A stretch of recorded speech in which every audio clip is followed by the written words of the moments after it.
Yes నమస్తే అండి. Welcome to Shri kitchen. నేను ఇవాళ శ్రావణ రెండో శుక్రవారం వరలక్ష్మి వ్రతం కదండి.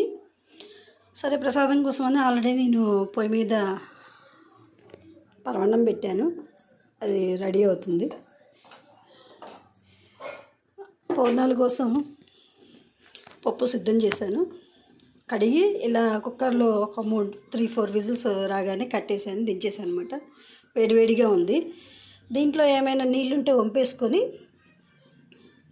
దీన్ని కొంతమంది ఏం చేస్తారంటే డైరెక్ట్గా బెల్లం వేసి మిక్సీ పడతారు. అయితే అది 1.5 డే వరకే ఉంటుంది, పాడైపోతాయి అన్నమాట.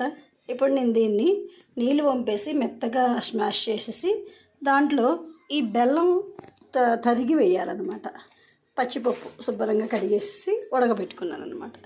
అది ఫ్రెండ్స్, చూడండి వ్యూయర్స్, ఇలాగా గరిటెతో మెత్తగా స్మాష్ చేసుకొని బెల్లం వేసేసుకొని పొయ్యి మీద మళ్ళీ పెట్టుకోవాలి. ఇలా పెట్టడం వల్ల ఏంటంటే ఒక 2-3 డేస్ అయినా ఇవి నిల్వ ఉంటాయన్నమాట. అదే డైరెక్ట్గా మీరు మిక్సీ వేసి పెట్టుకున్న దాంట్లో టేస్ట్లో ఏ మార్పు ఉండదు. కాకపోతే 1-1.5 మరుసటి రోజుకల్లా తీసేయాలన్నమాట.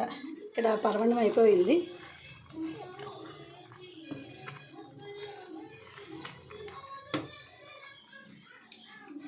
అది దీంట్లో ఆల్రెడీ మామూలుగా అయితే స్వీటు పూర్ణానికి కేజీ తీసుకుంటే కేజీ బెల్లం పడుతుంది అంటారు. కొంచెం తక్కువైనా ఏం పర్వాలేదు, కొంచెం తక్కువ అటు ఇటుగా వేసుకోవచ్చు.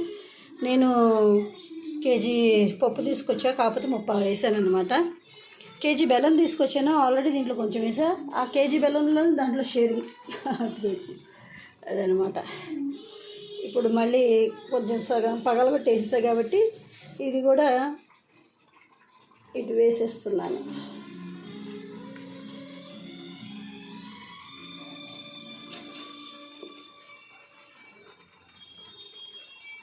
దీన్ని కలుపుతూ ఉండాలి కంటిన్యూగా. అది వేడికి బెల్లం కూడా కరిగిపోయి ఇది కూడా చిక్కగా వచ్చేస్తుంది అనమాట. ఇది కొంచెం ఉడికింది అని తెలిసిన తర్వాత కొంచెం ఆరనిచ్చిన తరువాత మనము కొంచెం ఉండలుగా తీసుకోవచ్చు. ఇది చూడండి వ్యూయర్స్, ఇందాక పొయ్యి మీద పెట్టినప్పుడు గట్టిగా ఉంది కదా, ఇప్పుడు లూజ్గా అయిపోయింది. సిమ్లో పెట్టుకొని దీన్ని ఇట్లా 2 నిమిషాలకు ఒకసారి కలుపుతూనే ఉండాలి. చూడండి, ఇందాకేమో బెల్లం పైన అంతా కనిపించింది కదా, ఇప్పుడు కూడా ఉంది. ఇది ఇందాక గట్టిగా ఉంది, ఇప్పుడేమో కలిసిపోతుంది అనమాట.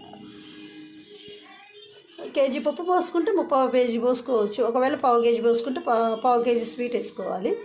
1/4 కేజీ బెల్లం వేసుకుంటే సరిపోతుంది. సమానంగా వేసుకుంటారు స్వీట్కి. Okay viewers, thank you. Viewers, ఇందాక పొయ్యి మీద పెట్టినప్పుడు బాగా గట్టిగా, కొంచెం తర్వాత కొంచెం ఇదైంది కదా. ఇప్పుడు చూడండి, గంటి జారుడిగా ఉంది. అంటే దీంట్లో బెల్లం బాగా కరిగిపోతుంది అనమాట. ఇంకా ముక్కలు ఉన్నాయి, కనిపిస్తున్నాయి కదా.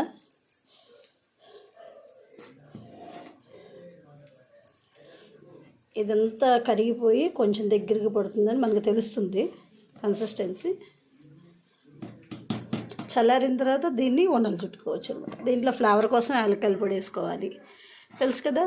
పావు పచ్చిపప్పుకి పావు బెల్లం వేసుకోవచ్చు, కొంచెం అటు ఇటుకి తగ్గించినా పర్వాలేదు. కొంచెం స్వీట్ తక్కువ తినేవాళ్ళు దాంట్లో ఒక చిన్న పావు ముక్క తీసేసి వేసుకున్నా సరిపోతుంది. అది ఫ్రెండ్స్, కొంచెం మంచి టేస్ట్ రావడానికి కొంచెం నెయ్యి ఇలాగా అండ్ యాలకుల పొడి వేయాలన్నమాట. చూడండి ఎంత ఈజీగా పొయ్యి మీద పాకంలాగా వచ్చేసి జారుడుగా చూడండి. కొంచెం కొత్త ఉడుకుతుంది అనమాట. హైలో ఫ్లేమ్లో పెట్టుకుంటూ తిప్పుకుంటూ ఉండాలి. చూడండి, ఇలా పాకం పెట్టాం కదా ఇందాక బెల్లం వేసి. ఆ తర్వాత చల్లారిన తర్వాత కొంచెం గోరువెచ్చగా ఉన్నప్పుడు మన ఇష్టం, గోరువెచ్చగా కొంచెం వేడిగా ఉన్నప్పుడేమో వండ చేయగలం అనుకుంటే కనుక నెయ్యి రాసుకొని ఇట్లా వండ చేసుకోవాలి. దాన్ని ఇదిగోండి, ఆల్రెడీ నేను వేసాను. ఇప్పుడు ఇది అట్టుపిండి అనమాట. అట్టుపిండి ముందు రోజు పట్టించుకొని ఉంచుకోవాలి. దాంట్లో లైట్గా ఉప్పు వేయాలి, ఎక్కువ వేయకూడదు అనమాట. దీన్ని ఇట్లా వేసేసేసి మొత్తం పూర్ణం మొత్తం ఇట్లా కలిసిపోవాలి.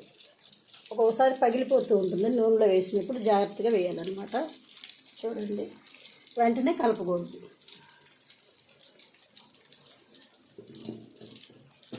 ఇది సేమ్ ప్రాసెస్ బొబ్బట్లకి. ఈ ఉండలను తీసి గోధుమ పిండి ఉంది కదా, గోధుమ పిండి చపాతీ పిండిలా చేసి వెడల్పుగా చేసి దాంట్లో పెట్టుకొని చేయటమే అనమాట.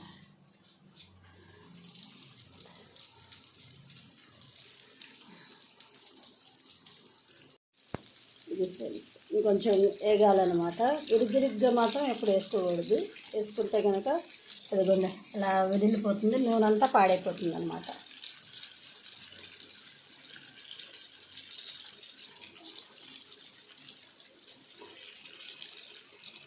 ఇదిగోండి ఫ్రెండ్స్ ఇవి ఇలా వస్తాయి. ఇదే పూర్ణం. లోపల అట్టుపిండిలో ఈ వండు ఉంటుంది. పిండి పైన చేసుకోవచ్చు. పిండి దానికి వ్యూస్ చూడండి, మనం చేసిన పూర్ణాలు